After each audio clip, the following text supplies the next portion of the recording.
Imagine कीजिए कि रात के 2 बज रहे हैं, मूसलाधार बारिश हो रही है, इतनी तेज कि सामने का रास्ता भी ठीक से नजर नहीं आ रहा। बहुत भयानक सिचुएशन है ये तो। बिल्कुल। आप एक सुनसान हाईवे पर बाइक चला रहे हैं, ठंड से एकदम कांप रहे हैं, आपके कपड़े पूरी तरह भीग चुके हैं और आप अपने पीछे बैठे अपने सबसे करीबी दोस्त से कुछ कहते हैं। लेकिन तभी कुछ ऐसा होता है जो जो दिमाग हिला दे। हाँ, क्योंकि जब आप मुड़कर पीछे देखते हैं तो आपका दिमाग सुन्न हो जाता है। वो दोस्त जो पिछले कई घंटों से आपके साथ उस तूफानी बारिश में सफर कर रहा है, वो सिर से पैर तक एकदम सूखा है।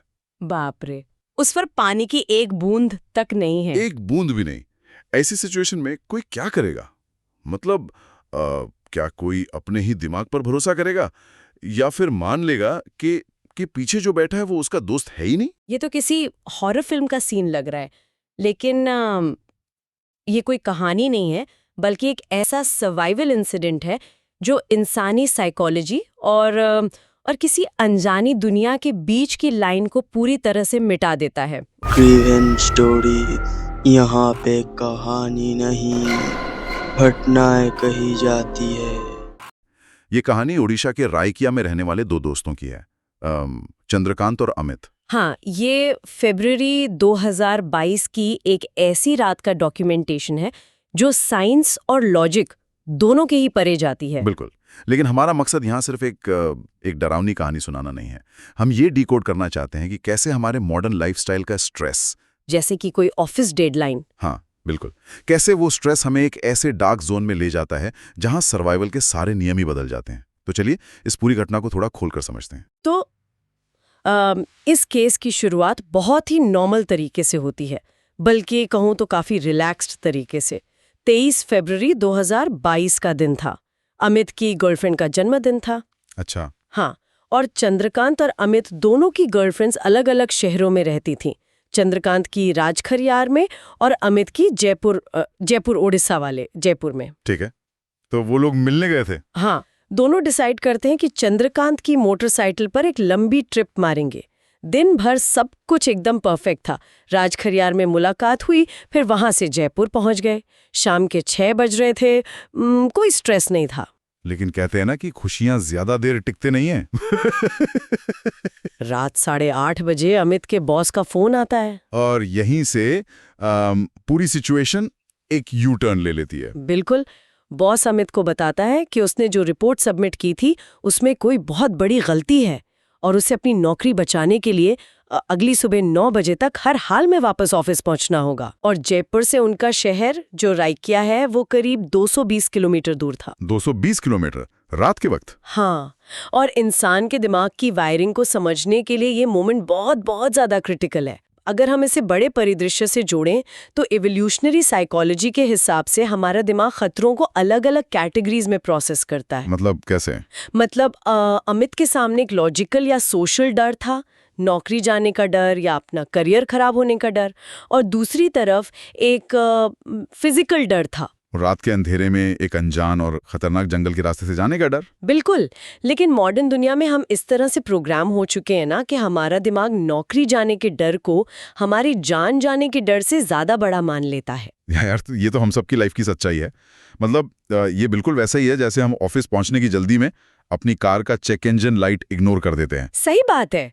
हम सोचते हैं कि बस पहुंच जाएं, बाकी बाद में देखेंगे। हम सोचते हैं कि अभी मीटिंग है, सर्विसिंग बाद में देख लेंगे।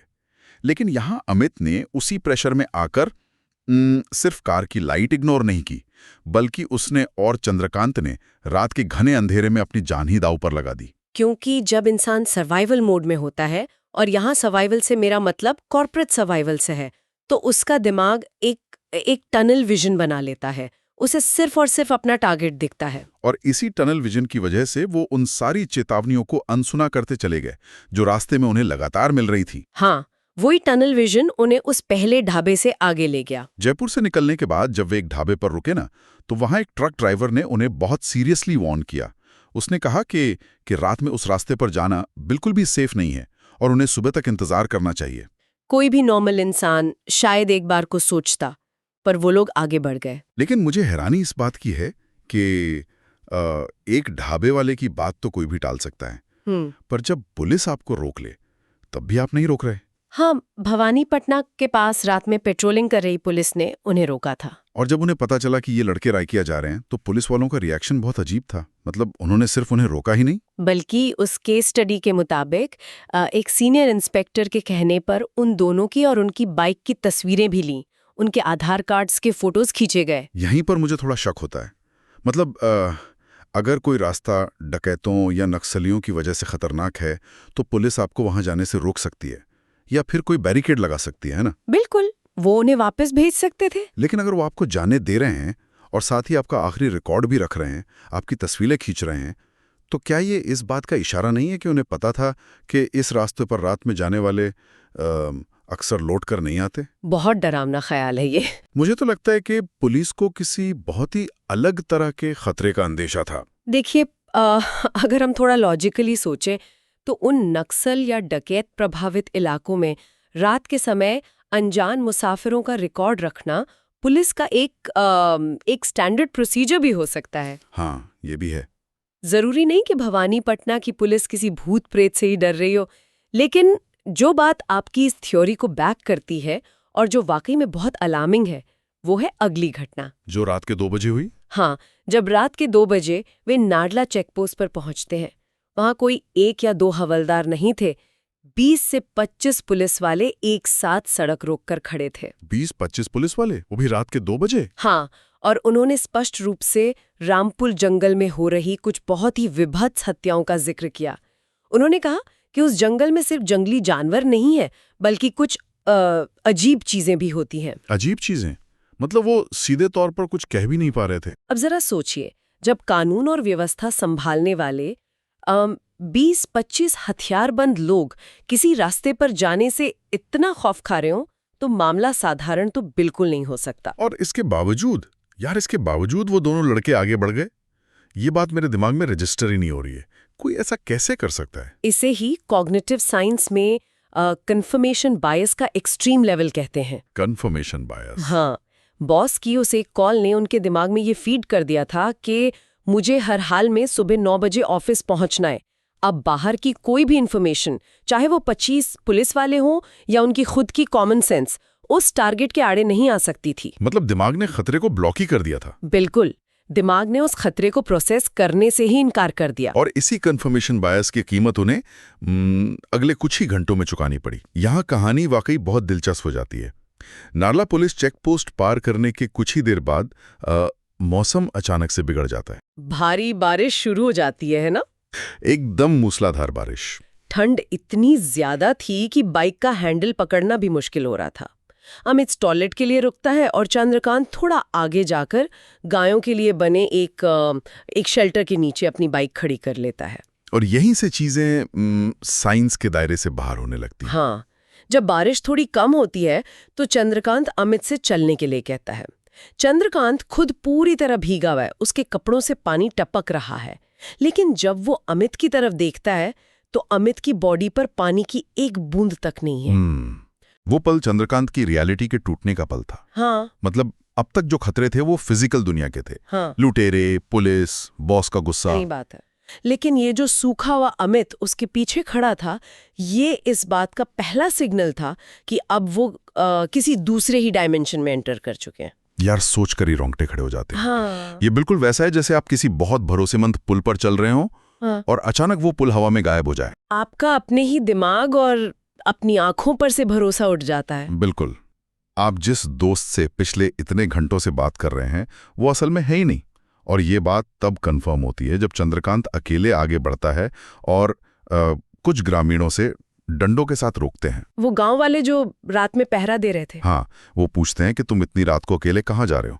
चंद्रकांत मुड़कर पीछे देखता है तो बाइक पर कोई था ही नहीं, सीट एकदम खाली थी। इंसान का दिमाग इस तरह के झटके के लिए कभी तैयार ही नहीं होता। और सबसे क्रेजी बात तो तब होती है जब कुछ देर बाद एक टाटा सूमो वहां आके रुकती है और उसमें से असली अमित बाहर निकलता है। बाप रे, असली अमित टाटा सूमो में था। हाँ, वो बताता है कि चंद्रकांत तो उसे उस पुलिस चेकपोस्ट के पास ही छोड़कर इतनी तेजी से निकल गया था कि वो आवाजें ही देता रह गया। बाद में कुछ पुलिस वालों ने उसे उस सूमो में लिफ्ट दिलवाई। तो फिर सवाल ये उठता है कि वो एंटिटी, वो वजूद क्या था जो उस बारिश में चंद्रकांत के पीछे बैठा था? वही तो, वो आखिर था कौन? भारतीय लोक कथाओं और दुनिया भर की बहुत सी पुरानी मान्यताओं में इसे छलावा कहा जाता है। छलावा। हाँ, अगर आप वेस्टर्न माइथोलॉजी में देखें तो इसके लिए शेप शिफ्टर या डॉपलगैंगर जैसे शब्द इस्तेमाल होते हैं जो रूप बदल सकते हैं। लेकिन यार वो उनका रूप ही क्यों लेते हैं? मतलब डराने के लिए तो वो कोई भी भयानक रूप ले सकते थे ना, खून से सना हुआ या कुछ और। क्योंकि उनका प्राइमरी मकसद आपको तुरंत मारना या शारीरिक नुकसान पहुंचाना नहीं होता। उनका पहला काम होता है आपके मनोवैज्ञानिक सुरक्षा चक्र को तोड़ना, साइकोलॉजिकल सेफ्टी नेट को तोड़ना। बिल्कुल। जब आप किसी गहरे जंगल में होते हैं तो आपके साथ वाला इंसान ही आपका सबसे बड़ा सपोर्ट सिस्टम होता है। एक छलावा आपके उसी सपोर्ट सिस्टम का रूप ले लेता है। ओह, ताकि हम उन पर भरोसा कर लें। अकेला और मानसिक रूप से टूट जाता है तब वो सबसे ज्यादा वल्नरेबल होता है। छलावा असल में रियलिटी के साथ एक साइकोलॉजिकल गेम खेलता है। ये स्ट्रैटेजी तो किसी भी फिजिकल अटैक से बहुत ज्यादा भयानक है। हाँ, इंसान अंदर से ही टूट जाए। बिल्कुल। लेकिन उस रात का जो क्लाइमैक्स है वो डुमेडी बांध पार करने के बाद आता है। जैसे ही वो दोनों आगे बढ़ते हैं, एक बेहद घना जंगल शुरू हो जाता है। इतना घना कि उनकी बाइक की हेडलाइट के अलावा कुछ भी नजर नहीं आ रहा था। और उस घने अंधेरे में कुछ तो होना ही था। और तभी अचानक से बाइक बंद हो जाती है। सिर्फ इंजन ही नहीं, पूरी बैटरी एकदम डेड हो जाती है। ये पैरानॉर्मल केसेस का एक बहुत ही क्लासिक पैटर्न है। क्या? इलेक्ट्रॉनिक्स का खराब होना। हाँ, इलेक्ट्रॉनिक्स या बैटरी का अचानक से ड्रेन हो जाना। अक्सर ऐसी ऊर्जाएं अपने आसपास की बैटरी पावर को सोख लेती हैं। सही कहा। अब रास्ता ऐसा था कि आगे थोड़ी चढ़ाई थी और उसके बाद एक ढलान। दोनों तय करते हैं कि वे बाइक को पैरों से धकेलकर उस ढलान तक ले जाएंगे ताकि ढलान पर वो अपने आप स्पीड पकड़ ले और शायद स्टार्ट हो जाए। ये लॉजिकल भी था उस सिचुएशन में। हाँ, वे ढलान तक पहुंच भी जाते हैं। लेकिन जैसे ही वे ढलान पर नीचे उतरना शुरू करते हैं, जहां फिजिक्स के हिसाब से बाइक को तेज होना चाहिए था, वहां ऐसा लगता है जैसे सामने से कोई बहुत बड़ा बल, कोई इनविजिबल फोर्स उनकी बाइक को पीछे की तरफ धकेल रहा है। ये ऐसा था जैसे साइंस के सारे नियम अचानक काम करना बंद कर दें। ग्रेविटी उल्टी दिशा में काम कर रही थी। बिल्कुल। और तभी जब वो उस इनविजिबल फोर्स से जूझ रहे थे, बाइक की फॉग लाइट की हल्की सी रोशनी सामने सड़क पर पड़ती है। वहां बीच सड़क पर एक महिला खड़ी थी। बाप रे! उसने पूरी तरह से सफेद कपड़े पहने हुए थे और उसके सफेद बाल उसके चेहरे को पूरी तरह ढके हुए थे। दोनों लड़के एकदम सन्न रह जाते हैं। वे बिना कोई आवाज किए अपनी बाइक को साइड में रोक लेते हैं। मुझे तो सुनकर ही घबराहट हो रही है। फिर क्या हुआ? वो महिला एक बोरी को घींचते हुए सड़क के दूसरी तरफ जाती है। वो उस बोरी में हाथ डालती है और उसमें से एक छोटी बच्ची का कंकाल बाहर निकालती है। ये सीन विजुअली जितना डिस्टर्बिंग है उतना ही सिंबॉलिक भी है। बहुत ज्यादा डिस्टर्बिंग है यार। वो महिला उस कंकाल के पैर पर जहां सूखा हुआ खून लगा था वहां हल्दी लगाती है, फिर उसे फूलों की माला पहनाती है और फिर अगले 20 मिनट तक बीच सड़क पर जोर जोर से रोती है। 20 मिनट तक? हाँ, पूरे 20 मिनट। अब यहां मैं एक बात सोच रहा था। आमतौर पर हम जो किस्से सुनते हैं उनमें अक्सर भूतों का हमला होता है, कोई वायलेंस होता है ना? हाँ, कोई ना कोई फिजिकल अटैक तो होता ही है कहानियों में। लेकिन इस पूरी घटना में वो आत्मा उन पर हमला नहीं करती। वो बस पूरे 20 मिनट तक रोती रही। उन 20 मिनटों में उन दोनों लड़कों की मेंटल स्टेट क्या रही होगी, ये सोचकर ही रूह कांप जाती है। एक अंधेरा जंगल, रुकी हुई बाइक और सामने एक ऐसा वजूद जो दर्द से चीख रहा है। ये एक अहम सवाल खड़ा करता है कि उसने हमला क्यों नहीं किया। पैरानॉर्मल साइकोलॉजी और फोकलोर स्टडीज में एक कॉन्सेप्ट होता है जिसे ट्रॉमा रीएनैक्टमेंट कहा जाता है। ट्रॉमा रीएनैक्टमेंट वो क्या होता है? जब किसी इंसान की मौत किसी बहुत बड़े सदमे या एक्सट्रीम वायलेंस के साथ होती है ना, तो कई बार वो आत्मा उस जगह से आगे नहीं बढ़ पाती। वो एक तरह के टाइम लूप में फंस जाती है। मतलब वो उसी पल को बार बार जीती है। बिल्कुल। वो अपने जीवन के सबसे दर्दनाक पलों को, उस हादसे को बार बार जीती है। और यहाँ जो डिटेल्स हैं, जैसे हल्दी और फूलों की माला, ये बहुत गहरे रिचुअल्स हैं। हाँ, भारतीय संस्कृति में इनका बड़ा महत्व है। भारतीय संस्कृति में हल्दी का उपयोग घाव भरने और पवित्रता के लिए होता है, और माला अंतिम विदाई या शोक का प्रतीक है। वो आत्मा शायद किसी को डराने नहीं आई थी, वो बस अपने उस ट्रॉमा, उस अधूरी विदाई को पूरा करने की कोशिश कर रही थी बार बार। मतलब वो लड़के उस वक्त एक शिकार नहीं थे, बल्कि उस आत्मा के उस दर्दनाक लूप के दर्शक बन गए थे। 20 मिनट के उस अंतिम ठहराव के बाद वो महिला फाइनली खड़ी होती है। तो क्या वो लोग वहां से निकल पाए? हाँ, दोनों लड़के अपनी बची कुची हिम्मत जुटाकर बिना इंजन स्टार्ट किए बस पैरों से बाइक को ढकेलते हुए वहां से भाग निकलते हैं। लेकिन चंद्रकांत से रहा नहीं जाता। जाते जाते वो एक बार पीछे मुड़कर देखता है और उसे वही महिला सड़क किनारे एक पेड़ से लटकी हुई दिखाई देती है। वो उस ट्रॉमा रीइनैक्टमेंट का फाइनल सीन था, उसकी मौत का वो आखिरी पल जो वो हर रात दोहराती होगी। बिल्कुल। और इस खौफनाक रात का जो असली साच है ना, वो उन्हें सुबह मिलता है। अच्छा, कोई मिला उन्हें रास्ते में? हाँ, वहां से करीब 3 किलोमीटर दूर जब सुबह की रोशनी होने लगती है तो उन्हें एक बुजुर्ग ग्रामीण मिलता है। वो बुजुर्ग जो कहानी बताता है वो इस पूरी घटना को एक हॉरर स्टोरी से निकालकर एक बहुत ही दर्दनाक ह्यूमन ट्रेजेडी में बदल देती है। क्या बताया उस ग्रामीण ने? एक्सीडेंट हुआ था। उस महिला का पति मौके पर ही मारा गया था। उसकी 7 महीने की बच्ची के सिर से बहुत ज्यादा खून बह रहा था। हे भगवान, ये बहुत ही दुखद है। महिला ने मदद के लिए उन्हें रोड तक घसीटने की कोशिश की, लेकिन जब उसे रियलाइज हुआ कि उसकी बच्ची भी मर चुकी है तो उस असीम सदमे में, उस एक्सट्रीम ग्रीफ में उसने उसी पेड़ से फांसी लगा ली। ये सुनकर ही दिल भारी हो जाता है। और उस बुजुर्ग ने उन लड़कों से एक बहुत बड़ी बात कही। उसने कहा, अगर तुम उस रात अपनी बाइक से उतर जाते तो मारे जाते। यहाँ हमें ये समझना होगा कि कैसे स्थानीय लोग इन त्रासदियों को जनश्रुतियों या सर्वाइवल रूल्स में बदल देते हैं। Survival rules? हाँ, गाड़ी से मत उतरना ये सिर्फ डराने के लिए कही गई बात नहीं है।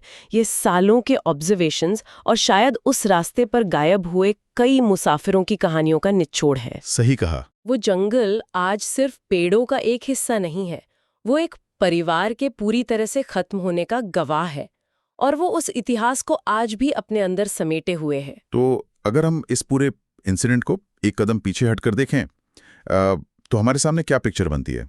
एक तरफ है हमारी मॉडर्न लाइफ, ऑफिस की डेडलाइन, लैपटॉप की गलती, बॉस का प्रेशर।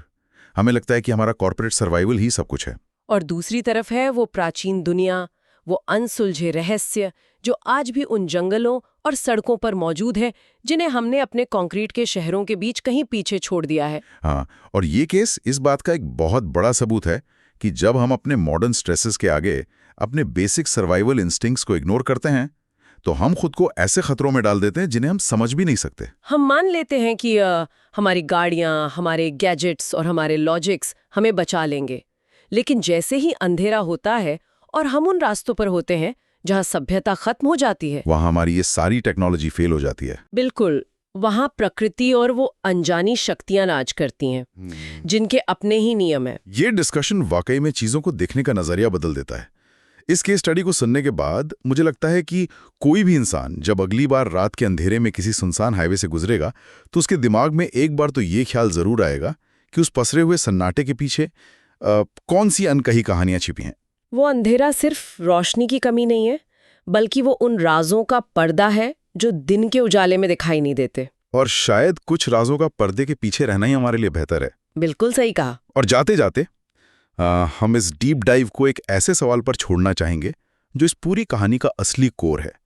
उस रात, उस घने जंगल के बीच, उस ढलान पर जो कुछ भी हुआ, क्या वो वाकई किसी बुरी आत्मा का जानलेवा हमला था? या फिर क्या वो एक बेबस, टूटी हुई माँ की आत्मा थी जो सालों बाद भी अपने 7 महीने के बच्चे के दर्द और अपनी मौत के उस सदमे से बाहर नहीं आ पा रही है? ये सोचने वाली बात है। क्या ऐसा हो सकता है कि वो उस रास्ते से गुजरने वाले हर मुसाफिर को, हर गाड़ी को सिर्फ इसलिए रोकने पर मजबूर करती है ताकि कोई तो रुके, कोई तो उसके उस असीम दुख को देखे और समझे? क्या ये परछाइयां हमेशा सिर्फ हमारा शिकार करने आती हैं, या कभी कभी वो सिर्फ ये चाहती हैं कि इस दुनिया में कोई उनके उस दर्द का गवाह बने जिसे वो अकेले सह रही हैं? इस बारे में जरूर सोचिएगा।